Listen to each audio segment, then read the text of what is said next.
Welcome to I Said What I Said, a sports podcast giving you opinions not heard anywhere else. I'm your host, Brad Wakai, alongside my co-host, Tyson Gentry. And Tyson, we got a loaded episode today, man. We're previewing week 8 in the NFL, and it's loaded because no teams are on a bye this week after 6 teams had their Isn't that bye last ridiculous? week. It also, come on, I'm getting old. I'm 27 now. We're gonna get done with this, and I'm gonna want to go to bed. I want to review 12, not 16. Yeah, we'll strap in, baby, because not only Tyson and I are we previewing all the games, injury updates, things like that, giving you thoughts, what we're looking for. We got money making time. We're going to try to make a little cashola, so make sure to stay tuned for that. I got a lot of trash this week. Like, we're going to have to wade through some ugly numbers, and you're going to be sweating. You're going to be sweating on some of my plays. So we'll see if Tyson can give you some easy ones. But let's just jump right in. Let's go here. Eagles at Commanders. Eagles are 7-point road favorites. This is coming off a overtime victory in the first game where the Eagles are at home, coming back. In this rematch, they are big 7-point favorites now. Eagles pretty healthy. Roby's out. Jordan Davis apparently might miss, according to Tyson, and missing practice on Friday with a hamstring injury, which I didn't hear about until he told me. And then on the other side, Commanders, they got offensive line issues. So what are you looking for in this one? Eagles coming off a huge win against the Dolphins and the Commanders losing to the Giants last week. Yeah, it's gonna be just a classic, I think, Washington Philadelphia game where you can kind of throw that stuff out. Philly looked awesome last week. Looked like they kind of found themselves a little bit again. And then Washington, as soon as we put Sam Howell too high in our quarterback index here, Brad, it becomes very apparent that also we're dumb because those guys are all going to lose their jobs and we didn't even factor that in. So maybe that's on us. I don't know what to expect. Terry McLaurin is like his 3 best games of his career are against the Philadelphia Eagles. Like he's an Eagles killer. So that's like something you have to watch out for. I'm really excited to see Kevin Byard in this Eagles secondary. And then on the offensive side of the ball for Philly, just limit the turnovers because this is a matchup that the skill position players always seem to do really well when they play Washington. Jalen Hurts has put up some pretty massive numbers. It's been a thing going back to remember the Monday Night Massacre? Oh, yeah. With Vic. It's like these guys always eat against the Washington Commanders, but Washington finds a way to make the game close. And if Philly can kind of show the world and show us here on the show that they've truly begun to separate themselves from the rest of the pack, or at least the lower end of the pack, that would be very good going forward. And then, man, Washington they might be dead. Yeah, this is a tough one. I mean, he had the explicit filled, rant after the awesome. game. It was awesome, but it's like, God, dude, where is their headspace entering this game? That's going to be tough. So yeah, I'm looking for limited turnovers from the Eagles offense. That's mainly what I'm looking for. If they do that, then on paper they're going to dominate this game. So that's what I'm looking for heading into that one. Jags Steelers. Now Jags are 1.5-point road favorites. They're going to be without Zay Jones. He's only been participating in one full game this season so far. He's been really banged up with a knee injury. They're all kind of banged up in Jacksonville. I mean, offensive lineman Brandon Sheriff's questionable with an ankle injury. Trevor Lawrence still on the injury report with his knee injury. Andre Sisco, their safeties, questionable. But the Steelers, Tyson, Levi Wallace, cornerback. Joey Porter Jr., cornerback. James Pierre, their cornerback, questionable. If they're missing some of these guys, it's a dangerous offense to have people coming out. And Tyson, at some point, the voodoo that Mike Tomlin and the Steelers team puts together on opponents has to stop, right? I don't think so, because we've been saying it for a minute. It just doesn't. And this is another case. I mean, we'll get into it maybe in Money Making Time. I don't actually have a play on this one because I'm too afraid. Mike Tomlin at home as an underdog. Good luck. Like, he's covering spreads, he's winning games. And then on the flip side for Jacksonville, can Travis Etienne keep this thing rolling? Like, is this real? Is this who this guy is? Because he was the laughing stock of the league for an offseason when the Jaguars took him, quote unquote, way too high in the draft, which is hilarious because they panicked after Kadarius Toney goes, and completely different careers here. But he unlocks something different in that Jacksonville team and allows them to be a little bit more physical. And that's something they're going to need because Pittsburgh's going to muddy this thing up. And there will be weird turnovers that won't happen to Jacksonville in the other 16 games they play this season, but Pittsburgh finds a way to make it happen. Yeah, I mean, who would have thought that the guy that dominated college football, like one of the best teams, Clemson, would actually be a good NFL player? I don't know. Especially you paired him with his college quarterback. It's weird how that worked. Yeah, wow, unbelievable. Saints at Colts. So Colts were 1-point home favorites. That's flipped now to the Saints. very interesting to me because the Saints offense has been so bad in the red zone, led by Derek Carr, who is the worst red zone quarterback in the NFL. The Saints are banged up. I mean, they're going to be without lineman James Hurst, Tyrann Mathieu, Demario Davis, Marcus May. They are questionable. Taysom Hill, questionable. So there's some things going on for the Saints. And the reason why they've had some success while this offense has sputtered is because how good their defense is. While the Colts have struggled at times, they've been able to put some drives together. I mean, they absolutely shredded up that Browns defense last week, and that sustained into this week. That's what I want to see here. Brad, I have one question for you as the preeminent Derek Carr hater on planet Earth. Gardner Minshew or Derek Carr? Oh, God. Probably Carr. That's so tough because everybody loves Gardner. He stinks. Gardner Minshew with Dennis Allen versus Derek Carr with Shane Steichen is probably a completely different conversation. True. Steichen's been a monster, and that's been really helping this Colts offense. Michael Pittman is here to stay. No contract extension, no talks of one either, which I think is maybe something to note here as we go forward with Anthony Richardson on IR, because you'd think they'd want to secure that number one target, but that's neither here nor there. In this game, Brad, I am looking forward to watching Red Zone while it's on. Because I am not very interested in this one at all. I'm not a fan of the New Orleans Saints offense. I like their defense a bunch. I still do. I still think it's not quite as good as everybody else in the world seems to think, but we've seen it just only gets you so far. And we're sitting here if the Colts keep winning games, it's a different conversation maybe in a week or two. Yeah, completely agree. Well, the other thing is, Tyson, you're not going to have to watch too much of that because the Saints are going to be very limited in that red zone, so don't worry. Yes. Texans at Panthers. Now, Texans are up to 3.5-point road favorites. Both teams coming off their buys here. Now, what's interesting is what happened with Carolina is that play calling duties are no longer under head coach Frank Reich. It's going to be with their with their offensive coordinator. He's going to be the one calling the plays. So it's interesting here. Is that a bump? Is that going to help out Bryce Young? I know some people who are charting things said that in the offense, it was much better when Thomas Brown was calling the plays for the Panthers in the preseason. Frank Reich almost seems a little bit archaic at some points, which is weird for a guy who is so good at designing plays, Tyson. So that's mainly what I'm looking for. But these teams are both banged up coming out of a bye week, which is not good. I mean, Robert Woods out, defensive tackle Sheldon Rankins out, Brevin Jordan out for the Texans. Other guys questionable with Hassan Ridgeway, Xavier Hutchinson, Von Bell out for the Panthers. Brian Burns, their star linebacker, edge rusher, he's questionable. Xavier Woods questionable. This defense is banged up for the Panthers. So, like I said, this is going to be a play in money making time. Just strap in for it. This is the number one versus number two picks, man. This is the show here, and CJ Stroud has looked way better to this point than Bryce Young has. Bryce has been, a little bit slower to acclimate to the NFL, but that's really what this one is going to be fun for. Is we're going to get that story, and I mean, this is a couple months ago we had Frank Reich hugging CJ Stroud, telling him he can't wait to get him in the building and play. What was it? Shoot hoops with him. Was that what it was? Yeah, at their interview. So that storyline, all that stuff. But this is, I mean, when's the last time this happened? Was it Winston and Mariota? Yeah, I think so. Well, Winston Goff, and then Wentz got hurt. No, Jameis Winston and Marcus playing in the Carson Wentz and Goff. That was year 2 because that was when the Eagles went to the Super Bowl. Yeah, you're right. I think it was Winston and Mariota. That's not the other thing I can think of. That's all I got too. Let us know if we're wrong in the comments. Yeah, please, because I'm actually curious. That's a good trivia question. That's a really good trivia question. Rams at Cowboys. So Rams are going on the road to Dallas. Dallas coming off a bye. It's under a touchdown as Rams are 6.5-point favorites. On the surface, that feels low. The Rams have overachieved, but it feels like things are kind of coming back to earth a little bit with this offense and defense where they had question marks coming into the season. We all know Puka Nacua,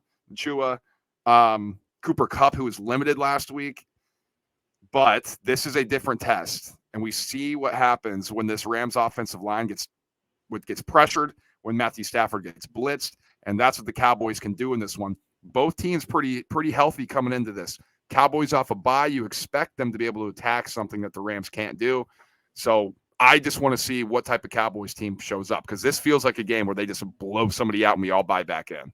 I was reading that Tyron Smith might be out for this game. So we'll see, even if that matters. I think this run game has become so predictable from Dallas that the offensive line, they're just at a disadvantage. Like, these aren't very creative ways to get Tony Pollard the ball. And we aren't necessarily a Tony Pollard podcast, but it does feel like kind of being held hostage by the scheme a little bit here.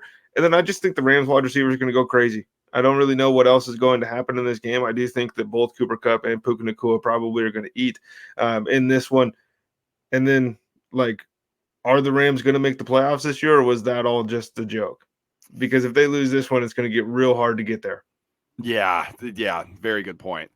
Falcons at Titans. So this one is extremely interesting because, one, the Falcons are like the healthiest team ever because they barely have anybody listed on their injury report week to week. If you've been following us, they do have a couple guys pop up. Tay Davis had a concussion. He is out. And then Bud Dupree, questionable with the groin injury. But other than that, except for maybe Arthur Smith's just like lying to everybody about who's healthy and not. Yeah, that's true. We're never going to know. Sick. So who knows? But on the other end, what do you fall on that real quick? So is it okay if he misses a game because of headaches? Because I think yes. But if he was just sick, then where are we at on that? Well, technically, you're supposed to. So if they knew about it, if he's sick, that's supposed Saturday to be night. They said they knew Saturday night. Well, I don't really know. I don't know the rules on that. So if it's Saturday night, you got to report that. That's I mean, come on. Yeah, I think that's headaches. I guess it would fall under illness. Yeah, so that should be on the injury report. I mean, all this it's in the rules. Like, you have to do it. So it's kind of BS on Arthur Smith's part. But what we do know, Tyson, is the Titans are going to be without Ryan Tannehill. So what we're going to see is Will Levis make his first career start, their rookie quarterback, and Malik Willis is going to play as well. So that I've got to see this. I mean, what type of offense are they going to be operating on? They could use an extra wide receiver out of one of those two guys. I mean, with this offense, you probably could. And Arthur Smith doesn't care about that. Dude, he just inherited $2 billion. What are you gonna do? Find me? Okay. So in this game specifically, it's all about Will Levis to me. I think I'm at a pretty comfortable point with who the Falcons are. I think the Falcons are a team that's going to come in and beat bad teams and probably going to lose to every good team they play. They might steal one or two here or there, but the Titans might be a bad team. And I think they are, and just in general, to be honest with you. But if Will Levis comes out here and starts dealing, then it's going to throw the world. We're going to start spinning towards the sun because this dude is supposed to stink. Everyone hates Will Levis. We were high on Will Levis all the way throughout the pre-draft process. And so I guess it's, put it to the fire. Let's see who's right here. And I think there's going to be a lot of dancing on this kid's grave if he doesn't play well after this week.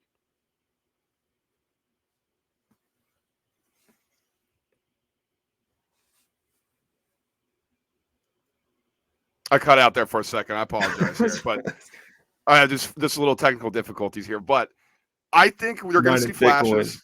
Yeah, seriously. I think we're going to see flashes. I think we're going to see some good stuff. But like you said as well, I think there's going to be moments people are like, I told you this guy stinks. So that's something to pay attention to.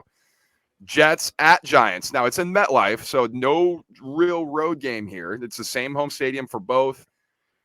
I mean, Daniel Jones is out.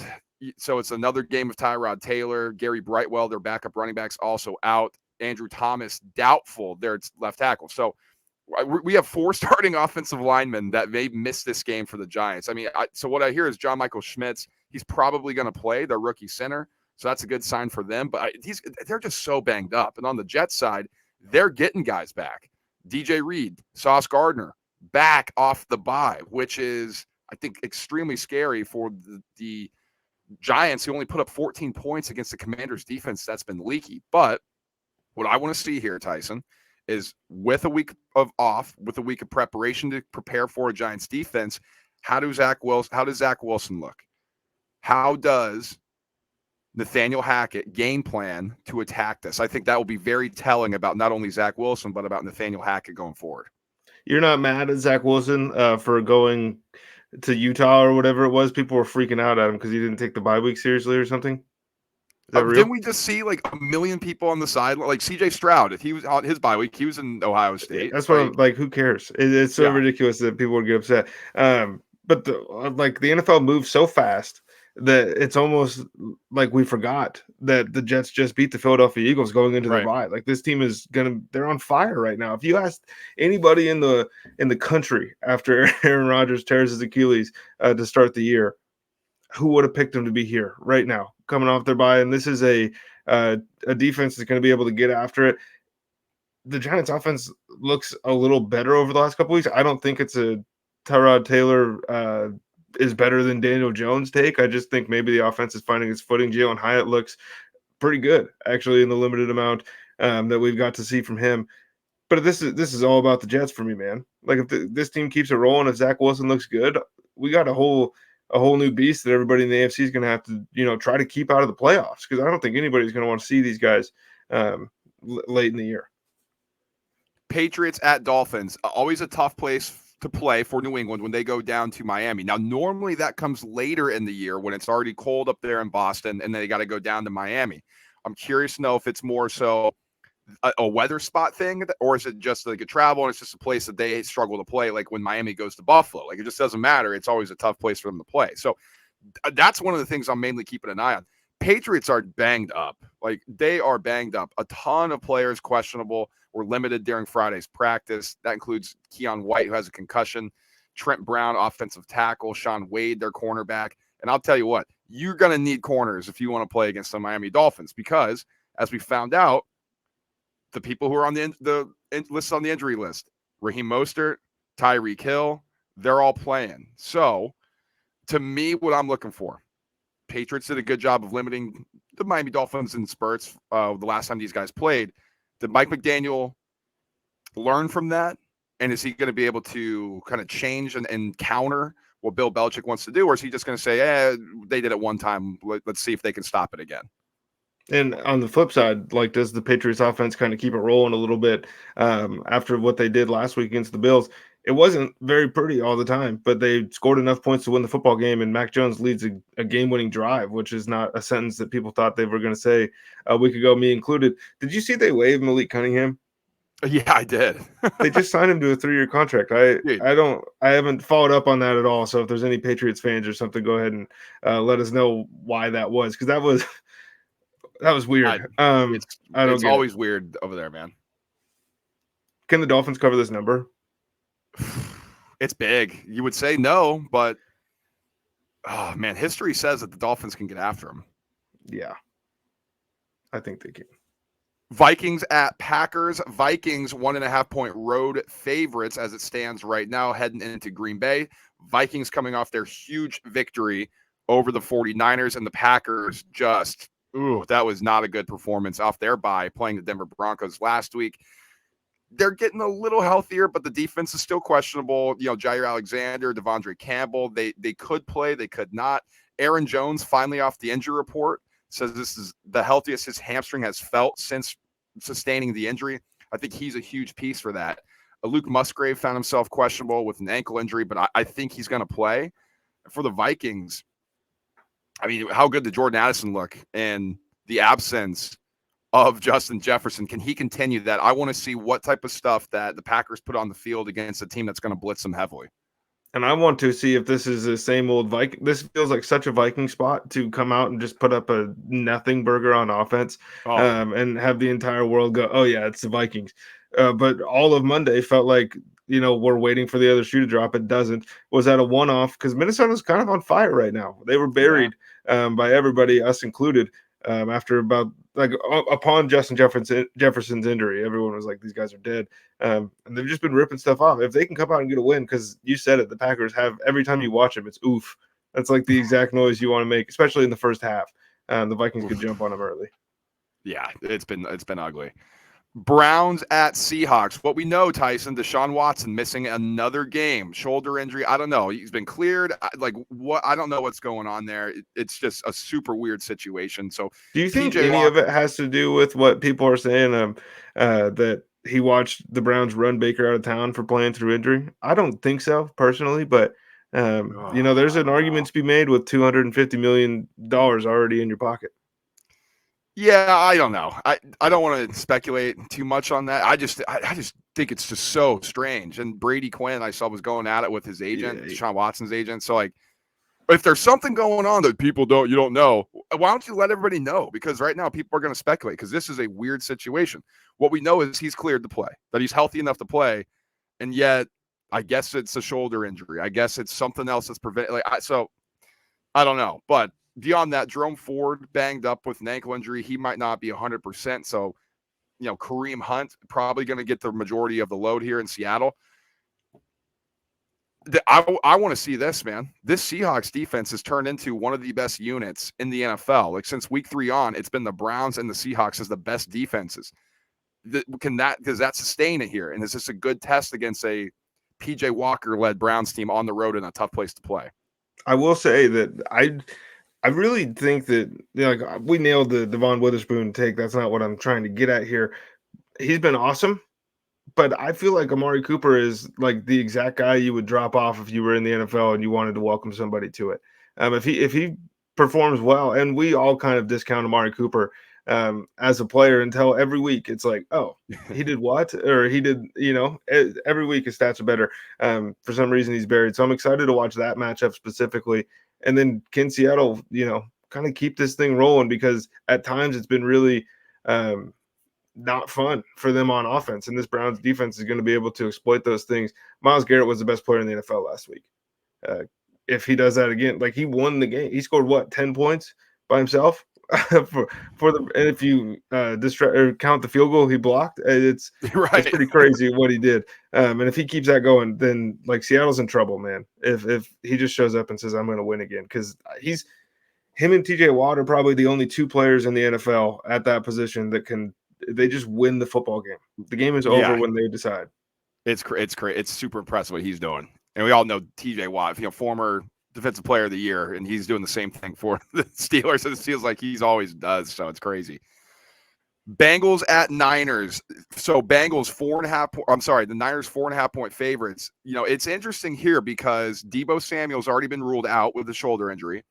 Brock Purdy in concussion protocol. Now, when he entered protocol, if he gets cleared, he'd be the first quarterback this season who's been popped up as a concussion protocol during the week and then to play the next Sunday. So that's interesting to monitor because it would be Sam Darnold if he's not able to go. But Purdy returned to practice. So I'm not quite sure what the situation is there. And then Trent Williams, their star tackle, he's questionable with an ankle injury. So if Darnold plays, I don't really know what to expect here, to be completely honest. So how crazy would the world go? How crazy would it be if he just 300 yards, 75% completion percentage, 3 touchdowns? It could happen. You know what I mean? People would lose their shit. Oh God, imagine that. It would be awesome. I mean, who needs it more in this game? Who needs it? The Niners have lost 2 in a row, and the Bengals like a really tough start to the season. That's a good question. That's because they have to win. I mean, the Ravens look good. So the whole division right now is sitting like right on your tails, or the whole division is better than you at the moment. Yeah. They have to win this. I would say it's more the Bengals have to win this game. Like the Niners, we all know like how good they are, and once they're healthy, they're probably going to make the playoffs in the NFC. Like you have to start winning games in the AFC, or else Bengals are going to miss the playoffs. That would be crazy. I think the Bengals need it more too. I'm pretty excited for this matchup. I think this is the number 1 game of the week for me personally. Ooh. T. Higgins is back. Let's see how he looks. Is the disappearing act that we've kind of seen real, or is this going to be the 2 touchdown game that he had in week 2 where everyone kind of, remember what this Bengals offense can look like when things are firing on all cylinders? And then if it is Darnold, I'm very curious to see what the change in the offense is, because I think we swung so far one way on Brock Purdy as like MVP candidate and stuff, and now we've swung so far back the other way that it's ridiculous. I mean, he's a guy in the middle somewhere of those 2 spectrums, I think.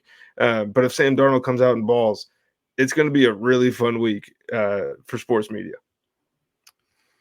Ravens 9.5 point road favorites at the Arizona Cardinals. Both coaches been very, very tight-lipped about their injury designations this week. One thing we know for sure is that the Ravens safety Marcus Williams is out, but they could be getting Adafa Owe back, their outside linebacker, pass rusher. Harbaugh said if he does miss Sunday, that he's probably going to be back the following week. So we'll keep an eye on it. Maybe he's on a snap restriction. For the Cardinals, they got a lot of guys listed as doubtful, but nobody that really jumps out to you. This is what I want to see. Or can the Ravens maintain this level that they play at? Or is this going to be one of those classic spots where we got up for the Lions game. Oh, we had to go on the road, play down to our competition, just like they did against the Pittsburgh Steelers. That's really what I want to see here. Can they prove right now by dominating a team they should dominate that, hey, take us seriously as AFC contenders? Yeah, I love Harbaugh, and I don't mean to say that he's overrated in any way, shape, or form, but they do seem to have more of those letdowns, especially in game when they're up by double-digit points, and then you look up and the game's tied or they're trailing and wind up losing the game. And then, Brad, I mean, if they maintain this offensive pace, we're putting 2 MVPs on the mantle here for Lamar Jackson. I'm a little upset that I wasn't able to get that takeoff earlier in the week because now that's like the consensus, I think, among everybody is he's playing awesome. But he's been playing awesome all year, and some of the stat lines haven't looked good. But if you've been watching these games, he's been balling out of control. And if he keeps that going, because this is weird and nerdy, but Mahomes is number one, obviously. But Josh Allen is kind of like Patrick Mahomes, but not like can't do some of the things. And then Justin Herbert is kind of like that. And so when you run down the best quarterbacks in the league, they all kind of play one way. And then Lamar is doing his own thing, essentially separate from that. And when it works, it's awesome because he's one of the only guys in the league that is doing these kind of things. And when he's good, the NFL it's more fun, man. Yeah, it feels a little more electric when you watch Lamar Jackson highlights, that's for sure. And speaking of Patrick Mahomes, the Chiefs are 7.5-point road favorites at the Denver Broncos. It's a game that they just don't lose to the Broncos. Since Mahomes taking over. But they'll be without Nick Bolton, who dislocated his wrist, which just sounds so painful. And so he had to get wrist surgery. So he's going to be out. We're laughing at him. Oh, I mean, I'm just thinking like what I would do, like dislocating. When I saw that, I'm like, oh, I can feel that right now. The Broncos, Tyson, after catching the injury bug early, they are healthy coming into this one. Gosh, man, what do I want to see? The Broncos played them extremely tight that first game. Can they maintain that here? They still lost. They didn't cover, but like the Chiefs on the scoreboard blew them out because the Broncos offense wasn't inept. But their defense, after getting torched, they actually held the Chiefs and forced Mahomes into some mistakes. So I want to see that's something the Broncos are kind of like building into, or if that was just a blip and they're going to get a dose of reality from a Chiefs offense that actually is starting to play much better. That sounds closer to reality. But it's an audition week for Denver. A lot of these guys, they're putting out film and stuff because the trade deadline's on Tuesday. Like, I want to have my best game here for some of these guys, up my value. I don't want to be here anymore. Or is that just the other part of it? And that's going to override trying to have a good game and put something out there so somebody comes and snags you. Because it doesn't look like Denver's having fun. And all of last season, it was like, these guys don't look like they care at all. And then you watch this year and it looks the same thing. Like they're in it until they're not, and then they don't want to be involved at all. And that's from the punter all the way up through Sean Payton. Yeah. Sunday night football. Sunday night football. Bears at Chargers. We get Dolphins Eagles last week, and we got to watch Tyson Bagent and this Chargers offense. I got to look up. I think, are the Bears back-to-back primetime games? Yeah, I believe so, because they were on Thursday. No, they weren't. Are you talking about next week? I got to look at it. That's a good question. Yeah, I haven't gotten that far. I'm focused on this week. I can't even think that far ahead. But what we know, Justin Fields is out with his right thumb dislocation. Defensive back Terrell Smith's out. Offensive lineman for the Bears, Nate Davis, is out. Now, Jaquan Brisker, he's sick. He's questionable. There's something going through that locker room, illness-related. Chargers, this isn't good. Josh Palmer, who's been a really good option for him at wide receiver, he was limited on Friday and didn't practice earlier in the week. I think that he's going to play, but still, that's not what you want to hear heading into this matchup. Now, on paper, they should still dominate, but when you start kind of looking at things, the weapons for the Chargers, if they get hurt, you're going to have to rely on Keenan Allen and Quentin Johnston, not necessarily the best options there. For me, this is a game that Brandon Staley needs to dominate. It's a D2 rookie quarterback against a horrible offensive line. this is a game, Tyson, that they has to look good, or you're going to have to move on from Brandon Staley. That's a 1-0 D2 quarterback. You're right. The That's an Heisman NFL Trophy winner winner. of D2. Man, we were wrong. No, I'm not. He didn't look like fantastic by any means. He looked, better than expected for sure. But in this game, is Quentin Johnson like a good player? Because right now it's trending towards absolutely not. I said that last week. But if Josh Palmer's not playing, it looks like Gerald Everett's a little banged up as well. So we'll see, how the targets are dispersed here because he's not earning them at all. Can the Chargers find a way to lose this? Oh, of course, it's the Chargers. They can lose every game. That's the one. I have a sneaking suspicion that there's a way they can lose this game, but they're getting Eckler back here, so that's gonna be massive for them. And if Tyson Bagent can play, is it Bagent or Bagent? Did we decide? I think it's Bagent, but I hear some people saying right. Bagent. I'm going Bagent, bro. That sounds great, like the secret Bagent man. I can get behind that. It'd be awesome to watch him come out here and go 2-0. If you haven't noticed, I'm all about the chaos, and I love listening to just scorching hot takes when you wake up in the morning, you're driving to work, and these guys are freaking out about stuff. Yeah. Monday, don't have too much to report injury-wise here. It seems like Jimmy Garoppolo is going to be out, but maybe he's not. He fully practiced. Full participant on Friday. So maybe that's why this number has come down a little bit. I mean, that would completely help out their offense. Of course, it's a major upgrade from Hoyer or rookie Aiden O'Connell. Devontae Adams is back practicing. So I think they may come into this relatively healthy. So that's what I want to see. And then on the other side, David Montgomery out based on what I saw with the rib injury. Frank Ragnow, their center, he hasn't practiced this week. I think that's concerning if you were the Lions. So that's something to watch. And they have a couple different guys that were limited participants that I think will go. But listen, Lions got punched in the mouth against the Ravens. This is a spot where they should bounce back. At home, where they play much better against a Raiders team that just feels like something's missing there, right? Like this should be a game where if the Lions want to be taken seriously, they smash the Raiders in prime time. Absolutely. That's 100% my read on this as well. They have to show up and put foot in the Las Vegas Raiders because after last week, like that was bad. And I know David Montgomery wasn't playing and all that doesn't matter. Like there's weird excuses being made for that Lions performance last week.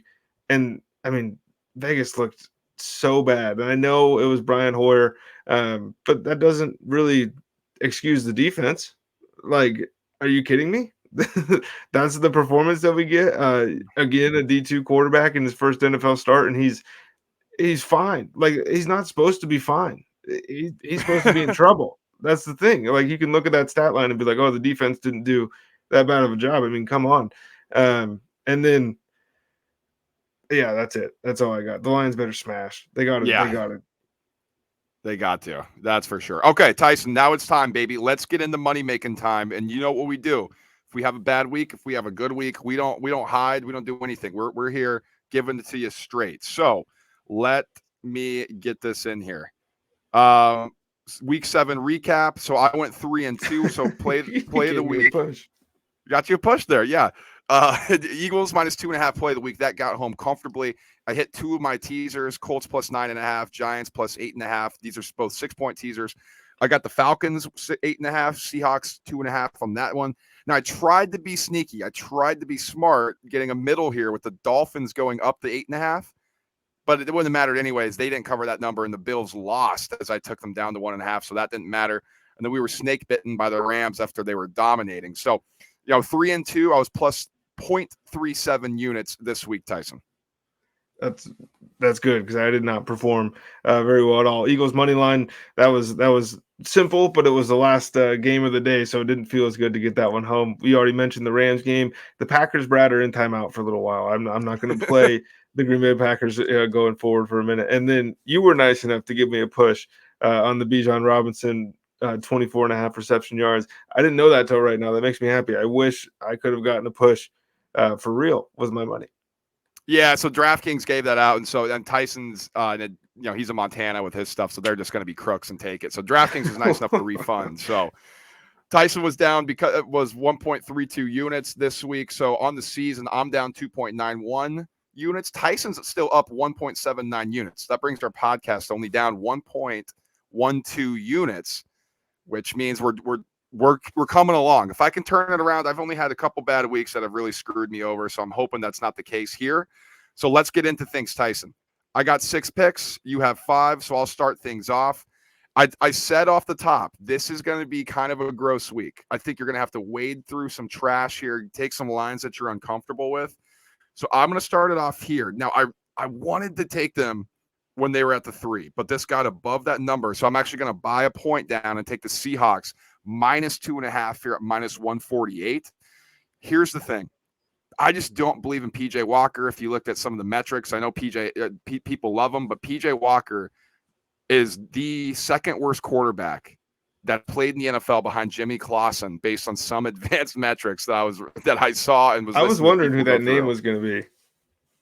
It's bad, man. It's interesting. So against the Seahawks defense that is starting to play really well, yes, I think there's some limited things that the Browns can do on offense with him against actual good defense. So I'm going to take the Seahawks at home here. Yeah, they're up to 3.5 on a neutral. Geno Smith versus PJ Walker. Really? Like 2 points? I'm not sure about that. 3 points? I'm not sure about that. So I'm going to take the Seahawks with their home field advantage here. Yeah, you mentioned this is kind of a gross week, and I agree. I'm going to start it off here. I got the Eagles -7 against Washington. I think this is a touchdown game. If it lands on 7, then shame on me for not getting on it earlier. But I think that this is just the turning point of the season for Philadelphia. That's what last week felt like to me, and it also feels like that in the reverse way in Washington, and those two things happening at the same time. Even though they're division rivals and Washington always plays Philadelphia tough, I do think Philly will be able to pull away. I didn't have the stones to take this one with you. Oh my God, we got burned a little bit last time that we were on the Eagles against the Jets. So I was like, I don't know if I'm doing that. So we'll see. I'm gonna be a fan in that one. That's gonna be nice. Tyson, speaking of the Jets, I'm taking them -3, and it's similar to you. Like if they win by 3, which is very possible, okay, I'll take a push here. I think the Jets are better than the Giants. Like, I know people are starting to like kind of, Coach of the Year Dayball. Look, he's got his team playing. It's been against the Bills defense that came back from London, missing 2 of their best players on that side of the ball. And even then, they did not look very good offensively. And then they only scored 14 points against the Commanders. Now you got to play this Jets defense. Now, I know people are like, well, I think the Jets are actually a little bit overrated on defense. Well, they're a hell of a lot better than Washington, and they're a hell of a lot better than this version of the Bills. Coming off a bye as well, I'll take this at home when there's really not that much home field advantage either way. And honestly, there might be more Jets fans at MetLife. So give me Jets -3. I'm on this one with you. Unintentional. We didn't know that was going to happen, but essentially for the same reasons. I'll keep it short. Like, the Jets are hot, man. They're rolling like a lot of momentum in that building right now, coming off that win and getting healthy through a bye. So I'm on the Jets. Tyson, I already know what you're going to say here. You are not going to be happy with me, but this is a play. I said we got to be gross. I said we got to get into it. My God, I can't believe I'm doing this to myself, but it's just, it needs to happen here. I'm taking the Denver Broncos +7.5 at home, -120 against the Kansas City Chiefs.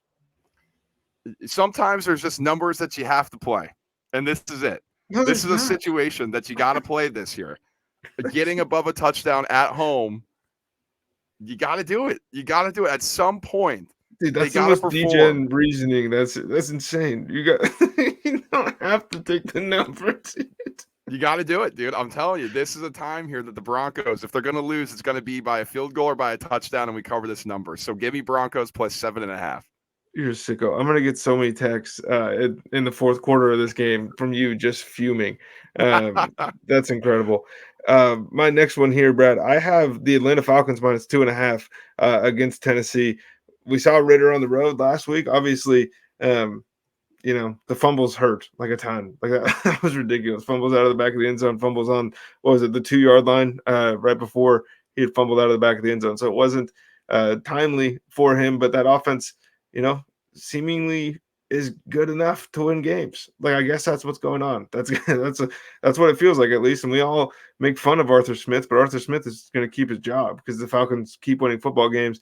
And I don't think this is like a super easy game to throw Will Levis or Malik Willis into, and we saw what that Titans offense looked like last year with Malik Willis, and it was bad. So I'm not interested in playing Tennessee.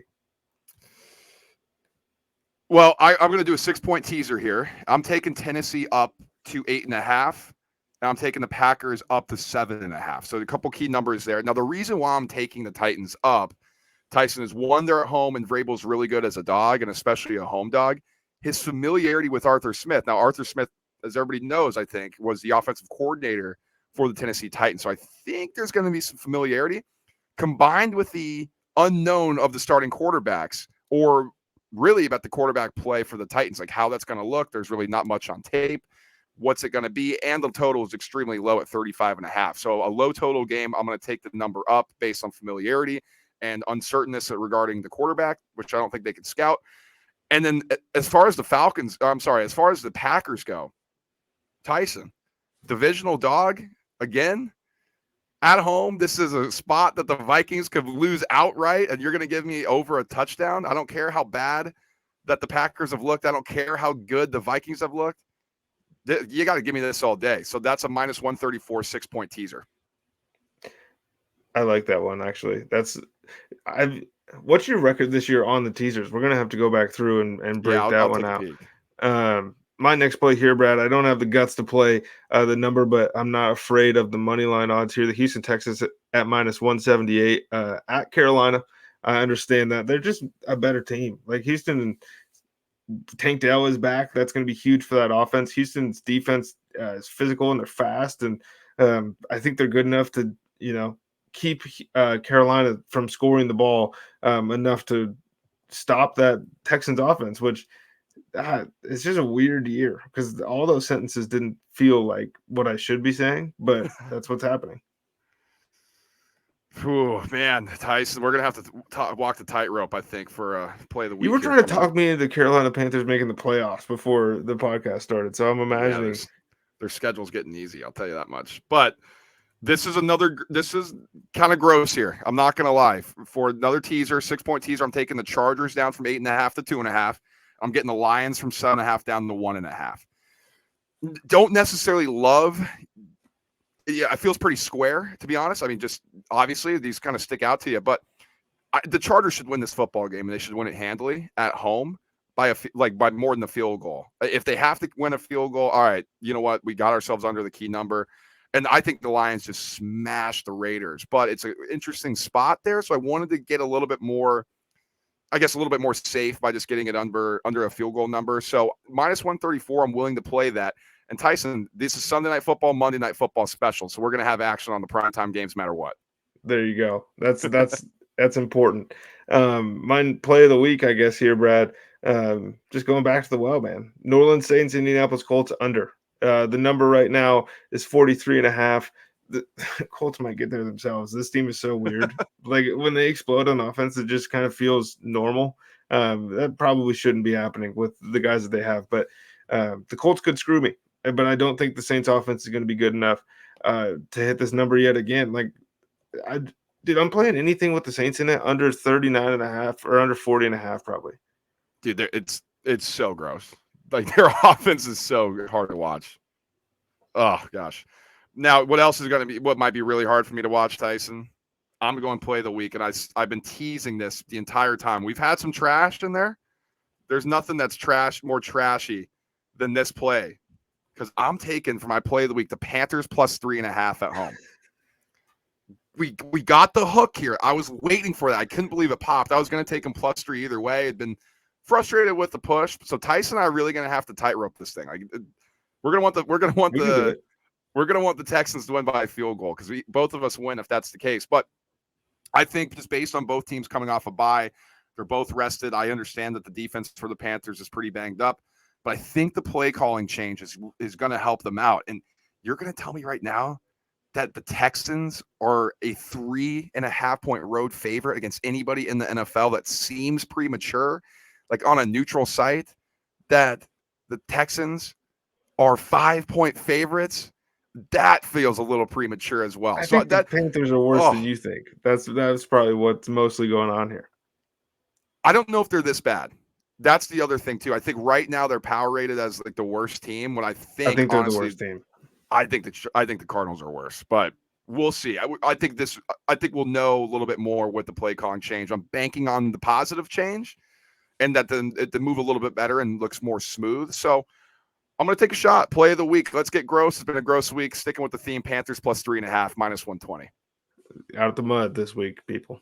Let's hope so. 5 plays for Tyson, 6 for me. We're going to try to do some good stuff here. Where else can they find anything else that we are playing if we would like?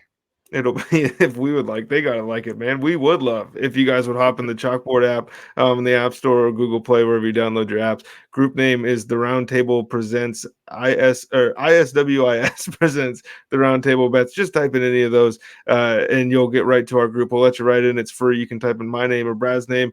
We'll let you write in whatever parlays you're feeling for Sunday. We want to hear them because I think those are my favorite ones when they get thrown in there to look at.